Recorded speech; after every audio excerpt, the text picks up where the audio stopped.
So, Sora was just introduced in Smash Ultimate, and we also found out that we're also getting Kingdom Hearts onto the Switch, but we're getting into a cloud version. Like, what is that actually? What is that about? Why can't we actually have like, physical copies, like a downloadable copy, something? No, we have to have an internet connection to actually play Kingdom Hearts on the Switch, and I think there's a reason for that. Buckle up, we're about to get into it. For anybody who is or may not be aware, there has been a chip shortage from 2020 to 2021, and it has affected 169 industries that use electronics and use anything of that nature. Pretty much like anything that has a chipset into it has been affected from this chip shortage. Oh wait, we're playing Pokemon tonight. Definitely make sure you check out the Twitch if you have not. We do Dynamax Adventures pretty regularly over here, and Finny's being disrespectful. If you take a look at all this, there's been a huge chip shortage. The car industry, electronic industry, just major, like GPU prices. If y'all have been trying to build a computer these past 2 years, you know how expensive GPUs are. Just take a look at the 30 series. Because of the chip shortage, I have a theory here. There is rumors and speculations flying about everywhere for the Switch OLED. I still have a very strong belief that the Switch OLED that we did end up getting was actually supposed to be the Switch 4K version. Something that had an upgraded chipset into it, something that had upgraded graphics and whatnot into it. The people who leaked this was Bloomberg. Bloomberg, of all people, is going to release this, and Bloomberg is a variable, reliable source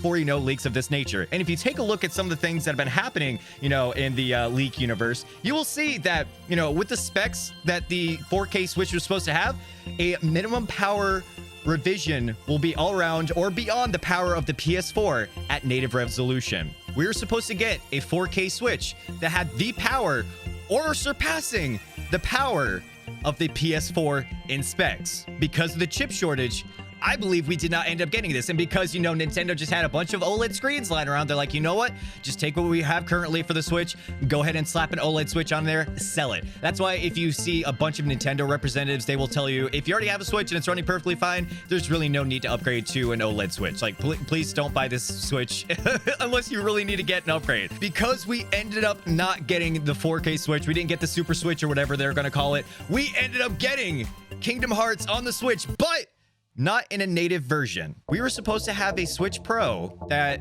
had the power of a PS4. And if you take a look, Kingdom Hearts 3 is on the PS4. Kingdom Hearts 2 is on the PS4. Every single game from this franchise would have been able to run natively on this 4K Switch. But because we did not end up getting the 4K Switch, we didn't have the chipsets for it. Basically, the whole entire manufacturing process for this was shut down. We ended up not getting Kingdom Hearts on the Switch. They had to backtrack a little bit. Nintendo's like, all right, how can we still put the Kingdom Hearts franchise on the Switch without it completely and utterly bricking every single device that we put it on? Introducing the cloud services for Kingdom Hearts. We are getting the cloud versions of Kingdom Hearts. I guess the only solace that's in this is the fact that we're getting all the DLCs for Kingdom Hearts 3 as, integrated versions for Kingdom Hearts 3. So at least we don't have to pay 30 bucks extra for DLC content that's already been put out, right? I mean, I guess we kind of got that solace going for us over here. TLDR, the Switch is poo-poo hardware. Yeah, exactly. The Switch is poo-poo hardware. We could have had a better Switch,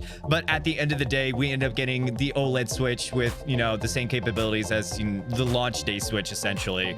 And now we have to have a cloud version Kingdom Hearts because, the current Switch just can't handle it. So it is what it is. But if you did like that YouTube video, make sure you hit that like button down below. It definitely helps me out a lot. And if you want to see more theory videos like this in the future, make sure you hit that sub button. It does a lot to help me out. And if you hate my smooth brain later on, you definitely don't have to keep subscribing over there. But either way, stay happy, healthy, and hydrated. Get you a good one later.